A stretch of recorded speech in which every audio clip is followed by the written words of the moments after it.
So if you want to fix this problem, it's very easy. What you have to do is to just follow me step by step without skipping any part of this video.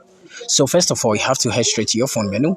Then you have to scroll a little bit and try to search for your Google Play Store. So when you find Google Play Store, just tap on it to open it. When you open it, search for Gangster Vegas. And when you search for Gangster Vegas, what you have to do is to just tap on the update that appears on your phone screen. So when you tap on update, it's going to reinstall and you're going to find uninstall and also play over here. Don't tap on the play, just go back and go to your phone settings. So when you get to your phone settings, what you have to do is to tap on SIM card and mobile network.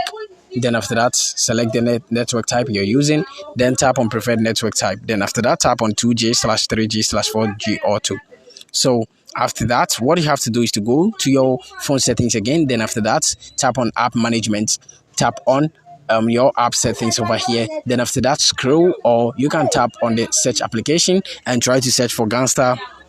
So this is Gangster Vegas 4. So now tap on notifications and make sure you allow notifications. So check all the notification, whether every notification is allowed, which is very necessary. Then after that, tap on storage and cache. Then you tap on the clear cache. Now go back and tap on mobile data and Wi-Fi or mobile data and restrictions, which depends on the phone you're using.